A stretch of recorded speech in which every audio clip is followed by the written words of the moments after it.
Mr. Dettelbach, I'm just curious. Have you expressed remorse to Mr. Malinowski's widow and family? I'm sorry. Have you expressed remorse to Mr. Malinowski's widow? I will now, and I have before this morning, yes. What have you said to them? Well, I said it here in open forum, but What what I said was, of course. Have you talked to them personally?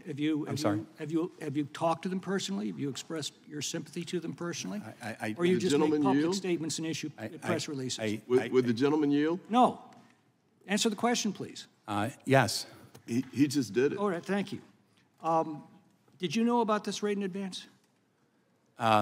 We do 11,000 operations a year, Did and you know I about believe this that, and it would Did you know about this one, Mr. Dettelbach? Yes or no? And I believe the first I heard about this matter was after the fact. And who have you disciplined? What have you done?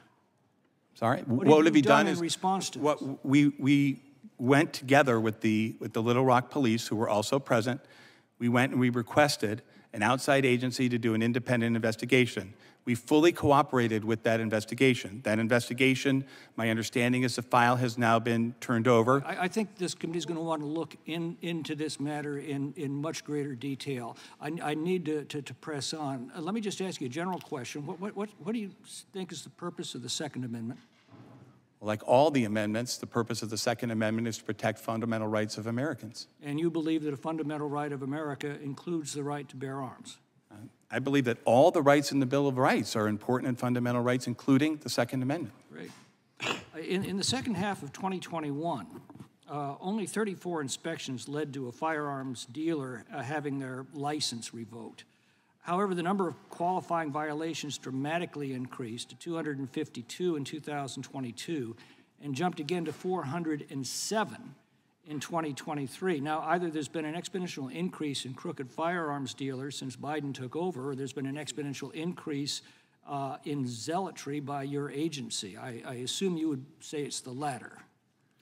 The laws that Congress has passed and have been in effect say that willful violators of the Gun Control Act are subject to, they may have their licenses We've revoked. seen an exponential increase. I mean, just off the charts since you took office. And that seems to coincide with a dramatic reduction in people willing to legally expose themselves to pre-dawn raids on their homes. The number of voluntary business closures post-inspection has risen sharply from 24 in 2021 to 69 in 2022 to 80 in 2023. Now, this tells me that this is a deliberate policy to drive firearms dealers out of the business, not only with the reign of legal terror, but in the case of Mr. Malinowski, the actual reign of physical terror as well.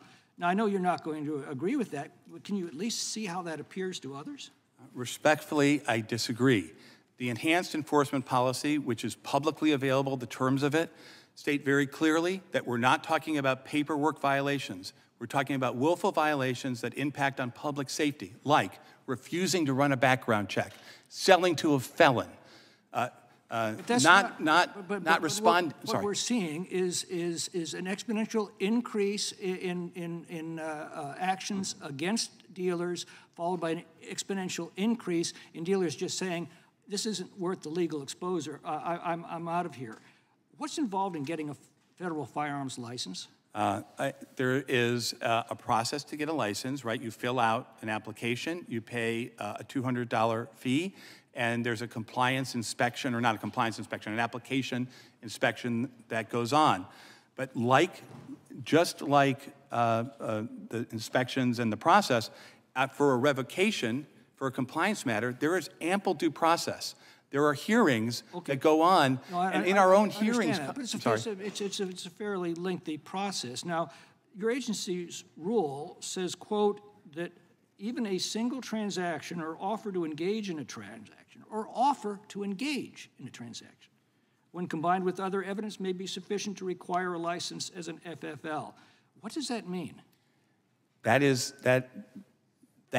is one sentence out of a 16-page rule. Well, what does that The say? rule says, this is a matter before the courts. Our positions on all of these things are in pages and pages of briefs that it would take far too long, and I know you have time limits, but I refer you to those briefs. It's not a secret, but what I would say to you is, it says in black and white, things that might lead to a determination under the totality of circumstances that somebody is engaged in the business, and things that don't. So if somebody admires my gun collection and I say, you want to buy it, would that require an FFL? There is a specific provision that Congress has passed that says that people who are bona fide collectors can liquidate their collections without becoming a licensee. But that's not what this rule But says. of course you would have to, and I think that's what you described, but you'd have to look at, obviously, the whole. That's not what your new rule says.